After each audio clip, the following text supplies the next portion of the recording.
Yeah, Mike, with senior day on Sunday, happy that Xavier gets to get a proper Sunday off and play in that game. And also, have you talked to Trey Galloway and Anthony Leal? Will they be participating in that? And have you had conversations about their future yet? I don't know. I haven't had a chance to sit down and see what they're gonna do in terms of senior night. So I'll know more today when I sit down with them about that. I know X is gonna go through senior. You don't have a choice. But Galloway and Anthony, they do have choices. They could come back another year. So I don't know what they're gonna do. So we'll have to sit down and discuss that and see what they're gonna do. Jack and Zach Osterman. Mike, I guess over the last three games, the team has shot the ball a lot better on this winning streak, especially compared to the four-game losing streak. Why do you think that is? Is that better looks, confidence, better offense as a whole? What do you see as kind of the root of that? We could just continue to work, and guys are starting to feel good about themselves. Having X back helps a lot. It speeds us up a little bit, and we're getting a lot more transition buckets where we're getting the ball up the floor, and guys are benefiting from it on the backside of passes. I mean, and that's what it normally happens when you make shots. Offense looks good and not hurting that we're playing pretty good defense and rebounding the ball with our opponents. So that helps a lot as well. Zach and Alex. Mike, sorry, you had 28 assists on 30 made baskets the other night. You've talked about the impact of having X back. You've talked about sort of Trey's individual improvement running the point, but just what does it do for your offense having two guys that are so experienced? And obviously, when you look at their assist numbers, the way they can pass the ball, they can both kind of be primary offensive outlets for you in terms of getting you into your stuff, whether it's transition or half. Well, I've been screaming all along about having Xavier back. I think we're like 40-22 with Xavier playing basketball for us in an Indiana uniform, which is a pretty good, not bad record.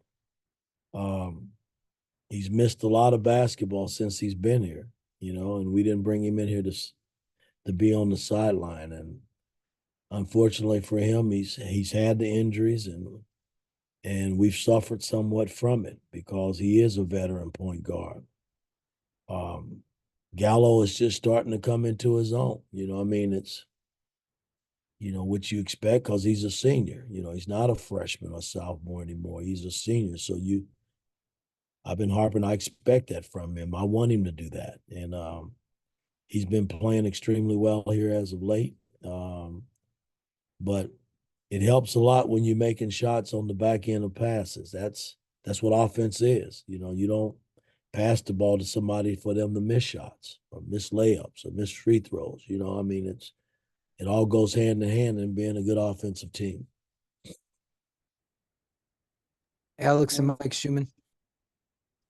Thanks for the time. Appreciate it. I know you guys as a program put a lot of time and effort into recruiting. I mean, how concerned are you at this point, just in terms of how 2024, how the class has turned out to this point? Well, again, I'm not even going to talk about recruiting with you guys. I'm just not. It's not, it's something we got to do, and this is going to be a big summer for us. We got to go out and get field players because we can lose players. You just never know. That's what the portal presents. So that's just kind of how I feel about it at this point. Mike then Mason. Yeah, Coach, do you have any update on the status of Anthony Walker?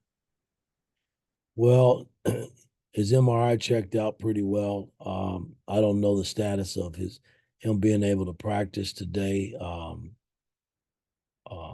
As yesterday, he was pretty sore, coming out of the MRI. So I'll know more the day when I get down on the practice floor to see where he is in terms of being able to play. Mason. Mike, at the beginning of this little 3-game win streak you guys are on, you guys talked a lot about needing to validate the defensive effort that you guys have been putting together. as this last game comes up and then heading into the Big Ten tournament, what's the key for you guys to continuing playing the way you guys have been? Just got to keep working, man, and believe in what we're doing. In this three game stretch, when you look at our stat line across the board, it's kind of scary. It's nice. I mean, we've gone through stretches since I've been here where we've played like that. But it's kind of nice to see because guys, they haven't quit. They're continuing to work and practice and trying to get better as a group, man. And that's kind of nice to see from a coaching standpoint. So, we just got to keep doing what we're doing and doing it at a high level and doing it for 40 minutes. I mean, that's the key. We've just been out playing our opponents, these last three games. We've been playing harder than those guys. And that's why we've won the last three, I think. Zion, and then back to Mike Niz. Yeah, Mike, when you look at this Michigan State team, they played really well just defensively. And I know you guys did a good job scoring against Maryland in that second half last week. Just when you go against these teams that don't allow a lot of buckets, what's the easiest way for you guys to get good shots?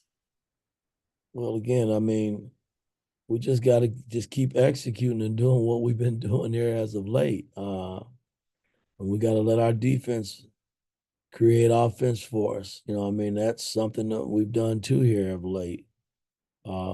Michigan State is a good basketball team. They're well coached. They play hard, and we got to go out and commit ourselves for 40 minutes, knowing that we got to play just as hard as they play and see what happens. All right, Mike, last one. Yeah, you missed the first part of my question at the start. Just in terms of Xavier, how happy are you that he actually gets to be on the floor for senior day and play? Given what he's went through the kind of last 2 years, just to have a moment here in front of Assembly Hall.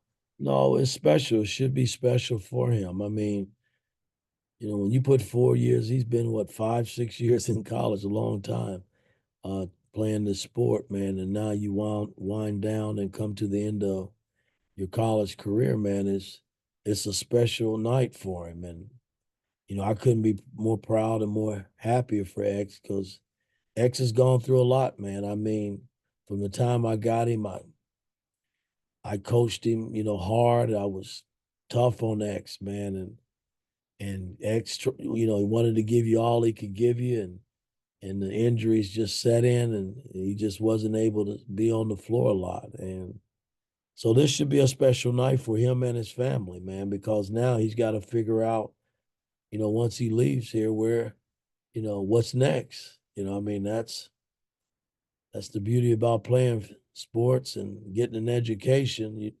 You still got to go out in the workplace and figure out the rest of your life. And, I'm going to always be there for him. If he needs me, I'm going to do whatever I can to help him, do whatever he wants to do in the next phase of his life. That's what, for me, that's what coaching is all about. So, but it should be a special night for he and his family, man.